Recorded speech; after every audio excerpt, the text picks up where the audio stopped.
Viewers ਫਿਰ ਤੁਹਾਡਾ ਸਵਾਗਤ ਹੈ ਪ੍ਰੋਗਰਾਮ ਸੱਚੋ ਸੱਚ ਵਿੱਚ ਜੀ। ਡਾਕਟਰ ਸਾਹਿਬ, ਹੁਣ ਅਸੀਂ ਆਪਣੇ ਸਵਾਲ ਜਵਾਬ ਦਾ ਸੈਕਸ਼ਨ ਸ਼ੁਰੂ ਕਰਦੇ ਹਾਂ ਜੀ। ਅੱਜ 30 ਅਕਤੂਬਰ 2013 14 ਕੱਤਕ ਨਾਨਕਸ਼ਾਹੀ ਸੰਮਤ 545 ਦਾ ਦਿਨ ਹੈ ਤੇ ਤੁਸੀਂ ਸਾਡੇ ਦਰਸ਼ਕਾਂ ਨਾਲ ਅੱਜ ਦੇ ਦਿਨ ਦੀ ਇਤਿਹਾਸ ਅਹਿਮੀਅਤ ਸਾਂਝੀ ਕਰੋ ਜੀ।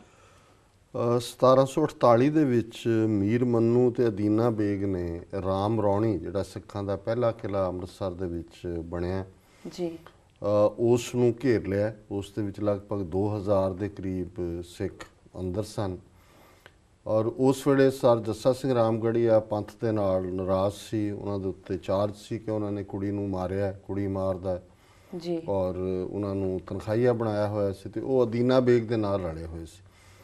ਪਰ ਜਦੋਂ ਅੰਦਰ ਘੇਰਾ ਪਿਆ, ਕਈ ਹਫ਼ਤੇ ਲੰਘ ਗਏ, ਅੰਦਰ ਖਾਣ ਪਾਣ ਦਾ ਸਮਾਨ ਵੀ ਮੁੱਕਣ ਲੱਗਾ ਤੇ ਇਹ ਬਾਹਰ ਦੁਸ਼ਮਣ ਦੇ ਨਾਲ ਸੀ। ਫਿਰ ਇਹਨਾਂ ਨੂੰ ਇਹ ਲੱਗਾ ਕਿ ਵੀ ਇਹ ਬੜੀ ਜ਼ਿਆਦਤੀ ਹੋ ਰਹੀ ਹੈ। ਇਹਨਾਂ ਨੇ ਇੱਕ ਤੀਰ ਦੇ ਨਾਲ ਚਿੱਠੀ ਅੰਦਰ ਸੁੱਟੀ ਕਿ ਜੇ ਪੰਥ ਮੈਨੂੰ ਬਖਸ਼ ਦੇ ਤੇ ਮੈਂ ਪੰਥ ਦੇ ਨਾਲ ਰਲਣ ਨੂੰ ਤਿਆਰ ਹਾਂ। ਸੋ ਪੰਥ ਨੇ ਵੀ ਫਰਾਖਦਿਲੀ ਦਿਖਾਈ, ਉਹਨਾਂ ਨੇ ਜੁਆਇਨ ਕੀਤਾ ਤੇ ਘੇਰਾ ਫਿਰ ਟੁੱਟਾ। ਮੀਰ ਮੰਨੂ ਉੱਥੋਂ ਜਾਣ ਤੇ ਮਜਬੂਰ ਹੋਇਆ। ਸੋ ਇਹ 1748 ਦੇ ਵਿੱਚ ਹੋਇਆ ਜੀ।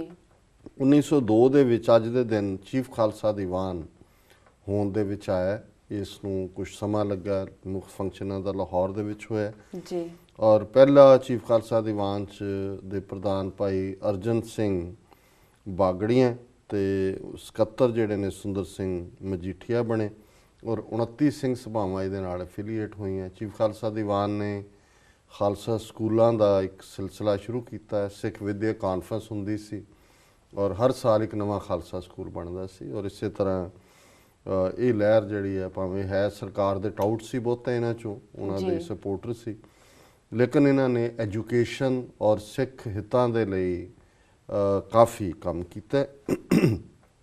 ਅੱਜ ਦੇ ਦਿਨ ਹੀ ਸਾਕਾ ਪੰਜਾ ਸਾਹਿਬ, ਹਾਲਾਂਕਿ ਕੁਛ ਥਾਵਾਂ 'ਤੇ ਉਹਨੂੰ ਕੱਲ੍ਹ ਦੇ ਦਿਨ ਨਾਲ ਜੋੜਿਆ ਗਿਆ।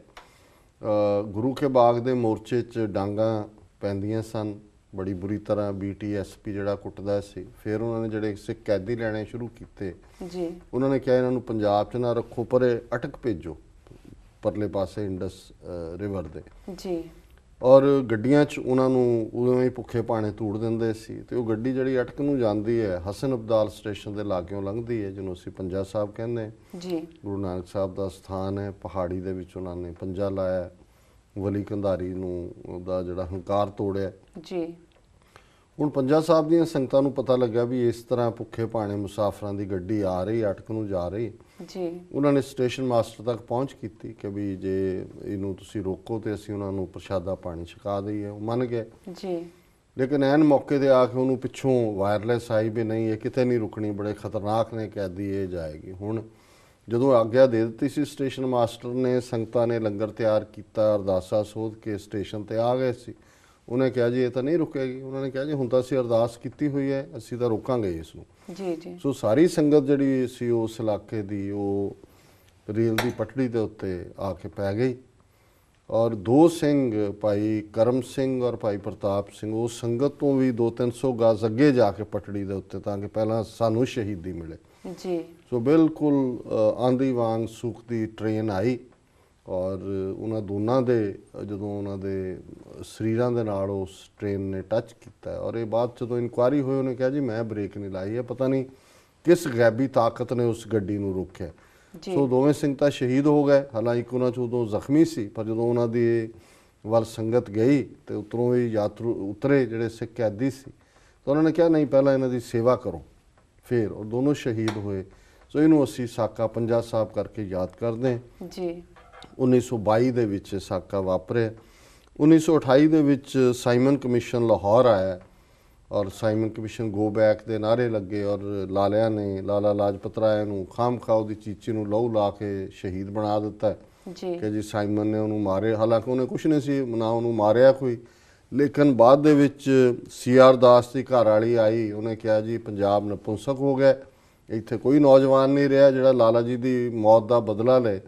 ਤੇ ਫਿਰ ਭਗਤ ਸਿੰਘ ਨਿਕਲ ਆਇਆ, ਉਹ ਝੂਠ ਹੀ ਦੇ ਉੱਤੇ ਹੀ ਖੜਾ ਕਰ ਦਿੱਤਾ ਉਸ ਸਾਰੇ ਨੂੰ ਜੀ। ਸੋ 1972 ਦੇ ਵਿੱਚ ਸੰਤ ਫਤਿਹ ਸਿੰਘ, ਜਿਹਨੇ ਪੰਥ ਦੀ ਪਿੱਠ ਦੇ ਵਿੱਚ ਛੁਰਾ ਘੋਪਿਆ, ਕੈਰੋਂ ਨੇ ਇਹਨੂੰ ਖੜਾ ਕਰਕੇ ਮਸਤਾਰਾ ਸਿੰਘ ਅਕਾਲੀ ਦਲ ਨੂੰ ਵੀਕ ਕੀਤਾ ਔਰ ਉਦੋਂ ਦਾ ਜਿਹੜਾ ਇਹ ਘੁਸਪੈਠ ਦਾ ਸਿਲਸਿਲਾ ਸ਼ੁਰੂ ਹੋਇਆ, ਉਹ ਅੱਜ ਪ੍ਰਕਾਸ਼ ਸਿੰਘ ਬਾਦਲ ਦੇ ਰੂਪ ਪੂਰੀ ਤਰ੍ਹਾਂ ਪ੍ਰਫੁੱਲਤ ਹੋਇਆ। ਸੋ ਅੱਜ ਦੇ ਦਿਨ ਫਤਿਹ ਸਿੰਘ ਦੀ ਮੌਤ ਹੋਈ। ਜੀ ਵਰਲਡ ਹਿਸਟਰੀ ਦੇ ਹਵਾਲੇ ਨਾਲ 1493 ਚ ਕੋਲੰਬਸ ਨੇ ਆਈਲੈਂਡ ਆਫ ਡੋਮੀਨੀਆ ਲੱਭਿਆ। 1503 ਚ ਕੁਈਨ ਇਜ਼ਾਬੈਲਾ ਸਪੇਨ ਦੀ ਨੇ ਉਹਨੇ ਕਿਹਾ ਕਿ ਵੀ ਇੰਡੀਅਨਸ ਦੇ ਖਿਲਾਫ ਜਿਹੜੇ ਰੈੱਡ ਇੰਡੀਅਨਸ ਸੀ ਵਾਇਲੈਂਸ ਬੰਦ ਕਰੋ। ਜੀ 1886 ਚ ਬ੍ਰਿਟਨ ਤੇ ਜਰਮਨੀ ਨੇ ਈਸਟ ਅਫਰੀਕਾ ਨੂੰ ਆਪਸ ਦੇ ਵਿੱਚ ਵੰਡ ਲਿਆ, ਬਾਉਂਡਰੀਜ਼ ਡਰਾ ਕੀਤੀਆਂ। 1894 ਚ ਡੇਨੀਅਲ ਕੂਪਰ ਨੇ ਟਾਈਮ ਕਲੌਕ, ਜਿਹੜੀ ਅੱਜ ਕਲੌਕ ਲੱਗਾ ਹੁੰਦਾ, ਉਹਦਾ ਪੇਟੈਂਟ ਲਿਆ। ਜੀ 1922 ਦੇ ਵਿੱਚ ਮੁਸੋਲਿਨੀ ਨੇ ਇਟਲੀ ਦੇ ਵਿੱਚ ਸਰਕਾਰ ਬਣਾਈ। 1954 ਚ US ਆਰਮਡ ਫੋਰਸਿਸ ਨੇ ਕਿਹਾ ਕਿ ਹੁਣ ਕਾਲੇ ਤੇ ਗੋਰੇ ਅੱਡ ਅੱਡ ਨਹੀਂ ਹੋਣਗੇ, ਇਕੱਠੇ ਹੀ ਹੋਣਗੇ। ਜੀ 1961 ਚ ਸੋਵੀਅਤ ਯੂਨੀਅਨ ਨੇ ਇਹ ਫੈਸਲਾ ਕੀਤਾ, ਉਹਨਾਂ ਦੀ ਪਾਰਟੀ ਨੇ, ਕਿ ਸਟਾਲਿਨ ਨੂੰ ਦੀ ਡੈੱਡ ਬਾਡੀ ਜਿਹੜੀ ਲੈਨਿਨ ਦੀ ਉਸ ਦੇ ਵਿੱਚ ਰੱਖੀ ਹੋਈ ਸੀ, ਜੀ ਉਸ ਦੀ ਕਬਰ 'ਚ ਉਹਦੀ ਟੌਮ 'ਚ ਉਹਨੂੰ ਬਾਹਰ ਕੱਢੋ। ਔਰ 1995 ਦੇ ਵਿੱਚ ਕੈਨੇਡਾ ਦੇ ਕਿਊਬੈਕ ਸੂਬੇ ਦੇ ਵਿੱਚ ਇਹ ਰੈਫਰੈਂਡਮ ਹੋਇਆ ਕਿ ਉਹ ਕੈਨੇਡਾ ਦੇ ਨਾਲ ਰਹਿਣਾ ਚਾਹੁੰਦੇ ਨੇ ਜਾਂ ਅੱਡ ਦੇਸ਼ ਬਣਨਾ ਚਾਹੁੰਦੇ ਨੇ, ਜਦੋਂ ਕਿ ਮੈਜੋਰਿਟੀ ਨੇ ਕੈਨੇਡਾ ਦੇ ਨਾਲ ਰਹਿਣ ਦਾ ਫੈਸਲਾ ਕੀਤਾ। ਜੀ ਲੇਕਿਨ ਇਹ ਸਾਡੇ ਲਈ ਇੱਕ ਰੋਲ ਮਾਡਲ ਗੱਲ ਹੈ ਕਿ ਜੇ ਕੈਨੇਡਾ ਇਹ ਫੈਸਲਾ ਕਰਵਾ ਸਕਦਾ ਹੈ ਤੇ ਪੰਜਾਬ ਦੇ ਵਿੱਚ, ਕਸ਼ਮੀਰ ਦੇ ਵਿੱਚ, ਨਾਗਾਲੈਂਡ, ਮਨੀਪੁਰ 'ਚ ਇਹ ਹੱਕ ਲੋਕਾਂ ਨੂੰ ਕਿਉਂ ਨਹੀਂ ਦਿੱਤਾ ਜਾ ਸਕਦਾ। ਜੀ ਡਾਕਟਰ ਸਾਹਿਬ, ਤੁਹਾਡਾ ਬਹੁਤ ਬਹੁਤ ਧੰਨਵਾਦ। ਤੁਸੀਂ ਅੱਜ ਦੇ ਦਿਨ ਦੀ ਸਿੱਖ ਹਿਸਟਰੀ ਅਤੇ ਵਰਲਡ ਹਿਸਟਰੀ ਸਾਡੇ ਦਰਸ਼ਕਾਂ ਨਾਲ ਸਾਂਝੀ ਕੀਤੀ। ਸਾਡਾ ਪਹਿਲਾ ਸਵਾਲ ਹੈ, ਭਾਰਤ ਦੀਆਂ 14 ਸਿਆਸੀ ਪਾਰਟੀਆਂ ਨੇ ਦਿੱਲੀ ਦੀ ਇੱਕ ਰੈਲੀ ਵਿੱਚ ਫਿਰਕੂਪੁਣੇ ਦੇ ਖਿਲਾਫ ਇਕੱਠੇ ਹੋ ਕੇ ਲੜਨ ਦਾ ਫੈਸਲਾ ਕੀਤਾ ਹੈ। ਕੀ ਹੈ ਇਹ ਸਭ ਜੀ ਡਾਕਟਰ ਸਾਹਿਬ? ਦੇਖੋ, ਅਸੀਂ ਸਮਝਦੇ ਹਾਂ ਵੀ ਇੱਕ ਚੰਗੀ ਡਿਵੈਲਪਮੈਂਟ ਹੈ ਕਿ ਵੀ ਜਿਹੜੀਆਂ ਥੋੜ੍ਹੀਆਂ ਬਹੁਤ ਬੀਜੇਪੀ ਔਰ ਕਾਂਗਰਸ ਜਿਹੜੀਆਂ ਹਿੰਦੂਤਵਾਦੀਆਂ A ਤੇ B ਟੀਮਾਂ ਨੇ, ਜੀ ਉਹਨਾਂ ਦੇ ਪਰਛਾਵਿਆਂ ਤੋਂ ਬਚੀਆਂ ਹੋਈਆਂ ਖੇਤਰੀ ਪਾਰਟੀਆਂ ਨੇ, ਉਹਨਾਂ ਨੂੰ ਵੀ ਨਜ਼ਰ ਆਉਣਾ ਸ਼ੁਰੂ ਹੋ ਗਿਆ ਕਿ ਇੱਕ ਪਾਸੇ ਨਰਿੰਦਰ ਮੋਦੀ, ਇੱਕ ਪਾਸੇ ਰਾਹੁਲ ਗਾਂਧੀ, ਇਹ ਜਿਹੜੇ ਨੇ ਫਿਰਕੂਪਣਾ ਫੈਲਾ ਰਹੇ ਨੇ। ਜੀ ਔਰ 2014 ਦੀਆਂ ਚੋਣਾਂ ਜਿਹੜੀਆਂ ਨੇ ਇਸ ਕਮਿਊਨਲ ਏਜੰਡੇ ਦੇ ਉੱਤੇ ਹੋਣਗੀਆਂ। ਸੋ ਇਸ ਦੇ ਵਿੱਚ ਨਤੀਸ਼ ਕੁਮਾਰ ਜਿਹਦੀ ਪਾਰਟੀ ਜਿਹੜੀ JD ਹੈ, ਜਨਤਾ ਦਲ, ਉਸ ਦੀ ਬਿਹਾਰ 'ਚ ਸਰਕਾਰ ਹੈ। ਮੁਲਾਇਮ ਸਿੰਘ ਯਾਦਵ ਜਿਹਦੀ ਸਰਕਾਰ UP ਦੇ ਵਿੱਚ ਹੈ। ਇਸ ਦੇ ਨਾਲ ਲੈਫਟਿਸਟ ਧਿਰ ਵਾਲੇ ਵੀ ਜੁੜੇ। ਔਰ ਮਹਾਰਾਸ਼ਟਰ ਦੀ ਜਿਹੜੀ ਕਾਂਗਰਸ S ਹੈ, ਜਿਹਦੇ ਸ਼ਰਦ ਪਵਾਰ, ਜਿਹੜਾ ਸ਼ਾਇਦ ਮਿਸਟਰ ਪਵਾਰ ਹੈ ਇਕੱਲਾ ਉਹਦਾ ਨਾਂ, ਮਿਨਿਸਟਰ ਹੈ, ਉਹਦੀ ਪਾਰਟੀ ਵੀ ਹੈ। ਸੋ ਇਹ 12-13 ਪਾਰਟੀਆਂ ਨੇ ਇਕੱਠੇ ਹੋ ਕੇ ਇਸ ਮੁਹਾਜ਼ ਦੇ ਉੱਤੇ ਬੜੀ ਵੱਡੀ ਰੈਲੀ ਕੀਤੀ ਹੈ। ਸੋ ਅਸੀਂ ਆਸ ਕਰਦੇ ਹਾਂ ਵੀ ਇਹ ਤੀਸਰਾ ਫਰੰਟ ਹੋਂਦ ਦੇ ਵਿੱਚ ਆਏਗਾ ਤਾਂ ਕਿ ਇਹਨਾਂ ਔਰ ਖੇਤਰੀ ਪਾਰਟੀਆਂ ਦਾ। ਅਫਸੋਸ ਇਹ ਹੈ ਵੀ ਜਿਹੜਾ ਅਕਾਲੀ ਦਲ ਇਸ ਤੀਸਰੇ ਫਰੰਟ 'ਚ ਹੋਣਾ ਚਾਹੀਦਾ ਸੀ, ਅਗੇਨ ਦੇਸ਼ ਨੂੰ ਲੀਡ ਕਰਨ ਵਾਲਾ ਔਰ ਪਾਰਲੀਮੈਂਟ ਨੂੰ ਜਿਹੜਾ ਉਹ ਬਿਲਕੁਲ ਫੈਡਰਲ ਢਾਂਚੇ ਵੱਲ ਲਿਆਉਣ ਵੱਲ, ਉਹ ਨਰਿੰਦਰ ਮੋਦੀ ਦੇ ਰਾਸਤੇ ਚੜ੍ਹਿਆ ਹੋਇਆ ਜੀ। ਪਰ ਇੱਕ ਵੈਲਕਮ ਡਿਵੈਲਪਮੈਂਟ ਹੈ ਔਰ ਅਸੀਂ ਸਮਝਦੇ ਹਾਂ ਵੀ ਹੋ ਸਕਦਾ ਆਉਣ ਵਾਲੇ ਦਿਨਾਂ 'ਚ ਇਹਨਾਂ ਦਾ ਜਿਹੜਾ ਸਬੰਧ ਹੈ ਹੋਰ ਵੀ ਪੀੜਾ ਹੋਏ ਔਰ ਇਹ ਵੀ ਜਿਹੜਾ ਇੱਕ ਅਲਾਇੰਸ ਬਣਾ ਕੇ ਇਹਨਾਂ ਦੋਨੋਂ ਹੀ A ਤੇ B ਟੀਮਾਂ ਦੇ ਖਿਲਾਫ ਇਹ ਖੇਤਰੀ ਪਾਰਟੀਆਂ ਦਾ ਮੋਰਚਾ ਜਿਹੜਾ ਹੈ ਉਹ ਆਪਣਾ ਪ੍ਰਧਾਨ ਮੰਤਰੀ ਕੈਂਡੀਡੇਟ ਉਤਾਰੇ ਜੀ। ਔਰ ਇਹ ਇੱਕ ਪੋਜ਼ਿਟਿਵ ਡਿਵੈਲਪਮੈਂਟ ਹੈ। ਜੀ ਡਾਕਟਰ ਸਾਹਿਬ, ਤੁਹਾਡਾ ਧੰਨਵਾਦ। ਤੇ ਪ੍ਰੋਗਰਾਮ ਦੇ ਅਖੀਰ ਵਿੱਚ ਸਾਡੇ ਦਰਸ਼ਕਾਂ ਨੂੰ ਦੱਸੋ ਅੱਜ ਦਾ ਵਿਚਾਰ।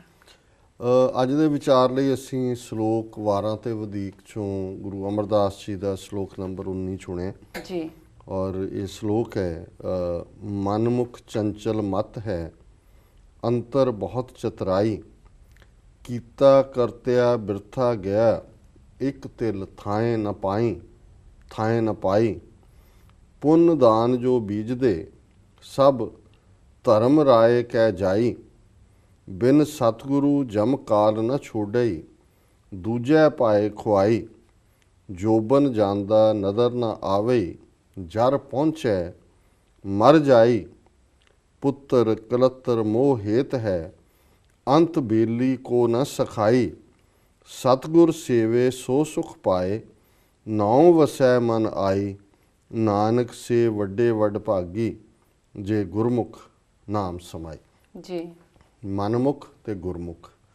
ਮਨਮੁਖ ਉਹ ਹੈ ਜਿਸ ਨੇ ਆਪਣੀ ਮੱਤ ਆਪਣੇ ਮਨ ਦੇ ਹਵਾਲੇ ਕੀਤੀ ਹੋਈ ਹੈ ਜੀ। ਗੁਰਮੁਖ ਉਹ ਹੈ ਜਿਸ ਨੇ ਆਪਣੀ ਮੱਤ ਗੁਰੂ ਦੇ ਹਵਾਲੇ ਕੀਤੀ ਹੋਈ ਹੈ, ਆਪਣਾ ਮੂੰਹ ਗੁਰੂ ਵੱਲ ਹੈ, ਉਹ ਸਨਮੁਖ ਹੈ ਜੀ। ਔਰ ਗੁਰੂ ਦੀ ਮੱਤ ਦੇ ਨਾਲ ਉਹ ਆਪਣਾ ਜੀਵਨ ਬਸਰ ਕਰਦਾ ਹੈ ਜੀ। ਇਹਨਾਂ ਦੋਨਾਂ ਦੀਆਂ ਕੀ ਮਾਨਸਿਕ ਸਥਿਤੀਆਂ ਨੇ, ਗੁਰੂ ਅਮਰਦਾਸ ਜੀ ਉਸ ਨੂੰ ਇਸ ਸ਼ਲੋਕ ਦੇ ਵਿੱਚ ਸਪਸ਼ਟ ਕਰਦੇ ਨੇ। ਮਨਮੁਖ ਚੰਚਲ ਮਤ ਹੈ। ਚੰਚਲ ਅਸੀਂ ਕਹਿੰਦੇ ਹਾਂ ਸ਼ੋਖ, ਜੀ ਇੱਕ ਥਾਂ ਤੇ ਨਾ ਖਲੋਣਾ। ਔਰ ਇਹ ਚੰਚਲਤਾ ਵਿਕਾਰਾਂ ਵੱਲ ਵੀ ਲਿਜਾਂਦੀ ਹੈ, ਚੰਚਲਤਾ ਦੁਨੀਆ ਦੇ ਰਸਾਂ ਭੋਗਾਂ ਵੱਲ ਲਿਜਾਂਦੀ ਹੈ। ਚੰਚਲਤਾ ਤੁਹਾਡੇ ਸਹਿਜ ਦਾ ਆਪੋਜ਼ਿਟ ਹੈ। ਜਦੋਂ ਮਨ ਟਿਕਿਆ ਹੁੰਦਾ, ਇੱਕ ਟਿਕਾ ਹੈ, ਇੱਕ ਉਸ ਦੇ ਵਿੱਚ ਜਿਹੜਾ ਹੈ ਉਹ ਅਸਥਿਰਤਾ ਹੈ। ਸੋ ਚੰਚਲ ਟਿਕਾ ਦਾ ਆਪੋਜ਼ਿਟ ਹੈ। ਜੀ ਸੋ ਮਨਮੁਖ ਦਾ ਪਹਿਲਾ ਸਿੰਬਲ ਜਾਂ ਪਹਿਲਾ ਸਿੰਪਟਮ ਜੀ ਉਹ ਚੰਚਲਤਾ ਹੈ। ਅੰਤਰ ਬਹੁਤ ਚਤਰਾਈ। ਉਹ ਫਿਰ ਜਦੋਂ ਚੰਚਲ ਹੈ ਤੇ ਅੰਦਰ ਵੀ ਬੜਾ ਚਲਾਕੀਆਂ ਮਾਰਦਾ ਹੈ। ਸ਼ੋਖੀਆਂ ਸ਼ੇਖੀਆਂ ਇੱਧਰ ਉੱਧਰ ਜਿਹੜੀਆਂ ਬੜੀਆਂ ਚਲਾਕਬਾਜ਼ੀਆਂ ਕਲਾਬਾਜ਼ੀਆਂ ਉਹ ਇਸ ਕਿਸਮ ਦੀਆਂ ਗੇਮਾਂ ਖੇਡਦਾ ਹੈ। ਜੀ ਕੀਤਾ ਕਰਤਿਆ ਬਿਰਥਾ ਗਿਆ, ਇੱਕ ਤਿਲ ਥਾਂ ਨਾ ਪਾਈ। ਇੱਦਾਂ ਦੇ ਭਾਵੇਂ ਧਾਰਮਿਕ ਕੰਮਾਂ 'ਚ ਵੀ ਅੱਗੇ ਅੱਗੇ ਹੋਣ, ਦੱਸਣਗੇ ਜੀ ਅਸੀਂ ਆਹ ਕਰਦੇ ਹਾਂ, ਪਰ ਜੋ ਉਹ ਕਰਦੇ ਨੇ ਉਹਦਾ ਕੋਈ ਫਾਇਦਾ ਨਹੀਂ ਹੈ। ਉਹ ਕੀਤਾ ਕਰਤਿਆ ਬਿਰਥਾ ਗਿਆ, ਉਹ ਸਾਰਾ ਫਜ਼ੂਲ ਜਾਂਦਾ। ਇੱਕ ਤਿਲ ਥਾਂ ਨਾ ਪਾਈ, ਉਹਦੀ ਇੱਕ ਤਿਲ ਜਿੰਨੀ ਵੀ ਕੋਈ ਕਿਤੇ ਉਹਦਾ ਮੁੱਲ ਨਹੀਂ ਪੈਂਦਾ। ਜੀ ਪੁੰਨ ਦਾਨ ਜੋ ਬੀਜਦੇ ਸਭ ਧਰਮ ਰਾਏ ਕਹਿ ਨਾਈ। ਹੁਣ ਉਹ ਜਿਹੜਾ ਇਹ ਵੀ ਡਰਾਮਾ ਕਰਦੇ ਨੇ ਕਿ ਅਸੀਂ ਬੜੇ ਪੁੰਨ ਕਰ ਰਹੇ ਹਾਂ, ਅਸੀਂ ਅਖੰਡ ਪਾਠ ਰੱਖ ਰਹੇ ਹਾਂ, ਅਸੀਂ ਸੇਵਾ ਕਰ ਰਹੇ ਹਾਂ, ਅਸੀਂ ਲੰਗਰ ਦੇ ਵਿੱਚ ਛੱਲੀਆਂ ਲਾਈਆਂ, ਅਸੀਂ ਗੰਨੇ ਦਾ ਰਸ ਲਾਇਆ, ਅਸੀਂ ਫਲਾਂ ਲਾਇਆ, ਤਾਜ਼ੇ ਤਾਜ਼ੇ ਸੰਤਰਿਆਂ ਦਾ ਰਸ ਪਿਆ ਰਹੇ ਹਾਂ, ਪਤਾ ਨਹੀਂ ਕੀ ਕੀ ਹੈ।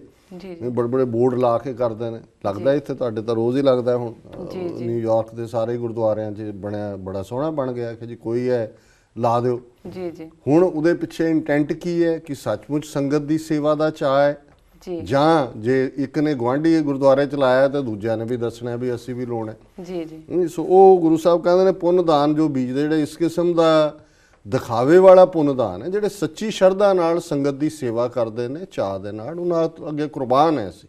ਜੀ ਪਰ ਬਹੁਤ ਕੁਝ ਜੋ ਦੇਖਣ ਚ ਆਉਂਦਾ ਐਵੇਂ ਸ਼ੋਸ਼ੇਬਾਜ਼ੀ ਜ਼ਿਆਦਾ ਬਣ ਗਈ, ਦਿਖਾਵਾ ਜ਼ਿਆਦਾ ਹੈ ਜੀ ਦੈਨ ਕਿ ਜਿਹੜੀ ਸੱਚੀ ਸੁੱਚੀ ਸ਼ਰਧਾ ਹੈ। ਸਭ ਧਰਮ ਰਾਏ ਕਹਿਣਾ ਹੈ ਕਿ ਬਈ ਉਹ ਅੰਗਰੇਜ਼ੀ 'ਚ ਉਹਨਾਂ ਨੇ ਕਿਹਾ charity and generosity he pretends to give will be judged by the righteous ਜੱਜ ਆਫ ਦਾ ਧਰਮ। ਜੀ ਕਿ ਵੀ ਜਿਹੜਾ ਧਰਮ ਰਾਏ ਨੇ ਫੈਸਲਾ ਕਰਨਾ ਵੀ ਜਿਹੜਾ ਪੁੰਨਦਾਨ ਬੀਜਿਆ ਸੀ ਅਸਲੀ ਸੀ ਕਿ ਡਰਾਮੇਬਾਜ਼ੀ ਸੀ। ਜੀ ਜੀ ਬਿਨ ਸਤਗੁਰ ਜਮ ਕਾਲ ਨਾ ਛੋੜਈ। ਹੁਣ ਅਸਲ 'ਚ ਫੇਥ ਨਹੀਂ ਹੈ ਗੁਰੂ ਤੇ, ਗੁਰੂ ਦੇ ਨਾਲ ਸੁਰਤ ਜੁੜੀ ਨਹੀਂ ਹੋਈ। ਚੰਚਲਤਾ ਦੇ ਨਾਲ ਜਗ ਦਿਖਾਵੇ ਦੇ ਲਈ ਡਰਾਮੇਬਾਜ਼ੀਆਂ ਹੋ ਰਹੀਆਂ ਨੇ। ਦੂਜੇ ਭਾਏ ਖੁਆਈ, ਇਸ ਕਿਸਮ ਦੇ ਦੁਬਿਧਾ ਦੇ ਵਿੱਚ ਫਸੇ ਖੁਆਰ ਹੁੰਦੇ ਨੇ। ਜੀ ਜੋਬਨ ਜਾਂਦਾ ਨਜ਼ਰ ਨਾ ਆਵੇ, ਜਰ ਪਹੁੰਚੇ ਮਰ ਜਾਏ। ਹੁਣ ਇਹਨਾਂ ਡਰਾਮਿਆਂ 'ਚ ਇਸ ਸ਼ੋਕ ਪੁਣੇ 'ਚ ਜੋਬਨ ਚਲਾ ਗਿਆ, ਜਵਾਨੀ ਚਲਾ ਗਿਆ, ਨਜ਼ਰ ਹੀ ਨਹੀਂ ਆਈ ਕਦੋਂ ਚਲੀ ਗਈ। ਜੀ ਜੀ ਤੇ ਹੋਇਆ ਕਿ ਜੋਬਨ ਜਾਂਦਾ ਨਜ਼ਰ ਨਾ ਆਵੇ, ਜਰ ਪਹੁੰਚੇ, ਜਰ ਬੁਢਾਪੇ ਨੂੰ ਕਹਿੰਦੇ, ਬੁਢਾਪਾ ਆ ਗਿਆ। ਜੀ ਗੋਡੇ ਵੀ ਦੁਖਦੇ ਨੇ, ਗਿੱਟੇ ਵੀ ਦੁਖਦੇ ਨੇ, ਮੂੰਹ ਦੇ ਉੱਤੇ ਭਾਵੇਂ ਚਿੱਟੇ ਨੂੰ ਕਾਲਾ ਕਰ ਲਓ, ਹੁਣ ਗੋਡੇ ਤਾਂ ਥੋੜੀ ਕੂਚੀ ਵੱਜਣੀ ਹੈ, ਗੋਡਿਆਂ ਨੇ ਤਾਂ ਉਹੀ ਰਹਿਣਾ।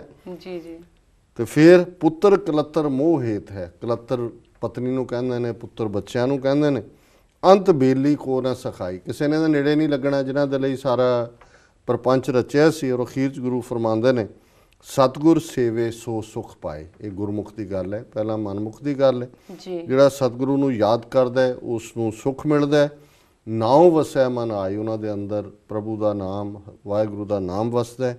ਜੀ ਨਾਨਕ ਸੇ ਵੱਡੇ ਵੱਡ ਭਾਗੀ ਜੇ ਗੁਰਮੁਖ ਨਾਮ ਸਮਾਏ। ਕਿ ਉਹ ਵੱਡਿਆਂ ਭਾਗਾਂ ਵਾਲੇ ਨੇ, ਉਹ ਗੁਰੂ ਦੇ ਪਿਆਰੇ ਜਿਨ੍ਹਾਂ ਨੇ ਗੁਰੂ ਵੱਲ ਮੂੰਹ ਕੀਤਾ ਔਰ ਉਹਨਾਂ ਦਾ ਜੀਵਨ ਸੱਚੇ ਸੁੱਚੇ ਨਾਮ ਦੇ ਵਿੱਚ ਇਮਰਸ ਹੋ ਕੇ, ਨਾਮ ਦੇ ਵਿੱਚ ਡੁੱਬ ਕੇ, ਨਾਮ ਦੇ ਵਿੱਚ ਓਤ ਪ੍ਰੋਤ ਹੋ ਕੇ ਉਹ ਆਪਣਾ ਜੀਵਨ ਜਿਉਂਦੇ ਨੇ। ਤੇ ਫਿਰ ਇਹ ਉਹ ਨੇ ਕਿ ਗੁਰਮੁਖ ਰੋਮ ਰੋਮ ਹਰ ਧਿਆਵੇ। ਉਹਨਾਂ ਦੇ ਹਰ ਸਰੀਰ ਦੇ ਰੋਮ ਦੇ ਨਾਲ ਹੀ ਵਾਹਿਗੁਰੂ ਉਚਾਰਨ ਹੁੰਦਾ ਜੀ ਔਰ ਉਹਨਾਂ ਦਾ ਸਾਥ ਹੀ ਹੈ ਜਿਸ ਨੂੰ ਅਸੀਂ ਅਰਦਾਸ ਦੇ ਵਿੱਚ ਮੰਗਦੇ ਹਾਂ ਕਿ ਸਹੀ ਪਿਆਰੇ ਮੇਲ ਜਿਨ੍ਹਾਂ ਮਿਲਿਆ ਤੇਰਾ ਨਾਮ ਚਿਤਾਵੇ।